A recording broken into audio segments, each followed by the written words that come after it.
কখনো ভেবেছো একটা নষ্ট হতে থাকা গাছ, হঠাৎ জলবন্ধ, আর একটা ছোট্ট খেলনা, এই তিনটা মিলে কিভাবে একটা পুরো দিন বদলে দিতে পারে? হ্যালো বন্ধুরা, আজকের দিনটা একদম প্ল্যান ছাড়া কিন্তু ভীষণ সুন্দর একটা গল্প নিয়ে এসেছি। আজ সকালটা শুরুই হয়েছিল আমার জবা গাছ আর পাতাবাহারের গাছ দিয়ে। প্রথম দিকে কত সুন্দর ফুল দিয়েছিল, আর আজ দেখি পাতায় সাদা সাদা পোকা মতো লেগেছে। ডালগুলো কেমন দুর্বল, পাতাবাহারের পাতাগুলোও আবার জড়িয়ে যাচ্ছে। বুঝলাম টবের মাটির উর্বরতা কমে গেছে, তাই ভাবলাম ডাল কেটে ট্রিটমেন্ট দেব, সার দেব, নতুন করে যত্ন শুরু করব। আর ঠিক তখনই হাজির হলো আমার ছোট্ট সঙ্গী। আমি যেদিকেই যাই সেও পেছন পেছন, মাটিতে হাত ঢুকিয়ে গাছের পাতা ছিঁড়তে যাবে, তাই ধরলাম। তারপর শুরু হলো ডিসুম ডিসুম খেলাধুলা, একটু দুষ্টুমি, অনেক হাসি, এইভাবেই কেটে গেল কিছুক্ষণ। এরপর এলো দিনের সবচেয়ে বড় চমক। সোসাইটির জলের পাম্প খারাপ হয়ে গেছে। সকাল থেকেই জল নেই। মাত্র 10-15 মিনিটের জন্য জল এসেছিল এমার্জেন্সিতে। ওই সময়েই দৌড়ঝাঁপ করে ভাত ডাল বসিয়ে দিয়েছিলাম। সৌরভও খুব সাহায্য করলো, না হলে এত তাড়াতাড়ি কিছুই হতো না। জল রাখার জায়গা নেই, তাই বুদ্ধি করে ওয়াশিং মেশিনের ওয়াশ কাউন্টারেই জল ভরে রেখেছিলাম। দুজনের জন্য মোটামুটি এটাই এনাফ। বাইরে থেকে খাবার জলটা কিনে নিয়ে এসেছি। আজ বুঝলাম ছোট ছোট বুদ্ধিই বড় বিপদ সামলায়।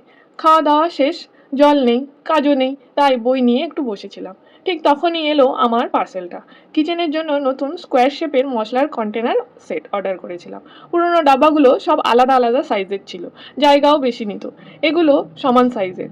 কিন্তু সত্যি বলতে কি, এই কন্টেনার কেনাটা শুধু গুছিয়ে নেওয়ার জন্য নয়, এর পেছনে একটু আবেগও আছে।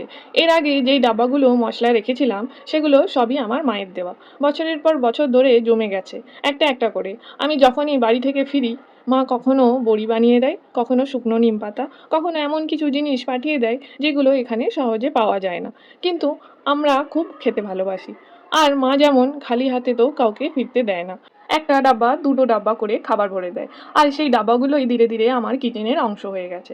কোনোটা গোল, কোনোটা চৌকো, কোনোটা ছোট, কোনোটা বড়, সব আলাদা আলাদা। আর সত্যি বলতে কি, অনেকগুলোই এখন বেশ পুরনো হয়ে গেছে। আজ মনে হলো এই ডাব্বাগুলোকে এবার বিদায় দেওয়ার সময় এসে গেছে। কষ্ট লাগে অবশ্যই, কারণ এগুলোর সঙ্গে মায়ের হাতে স্পর্শ আছে, মায়ের ভালোবাসা আছে। কিন্তু সময়ের সাথে সাথে বদল তো দরকার। তাই এইবার সমান সাইজের স্কোয়ার শেপের কন্টেনার অর্ডার করলাম, যাতে কম জায়গায় সব মশলা গুছিয়ে রাখা যায়, কিচেনটাও একটু পরিষ্কার, একটু সুন্দর লাগে। আর যেহেতু জল নেই, তাই এগুলো ধোয়া হলো না। কাল জল এলে ভালো করে ধুয়ে পরিষ্কার করে এক এক করে মশলা ভরে ব্যবহার করা শুরু করব।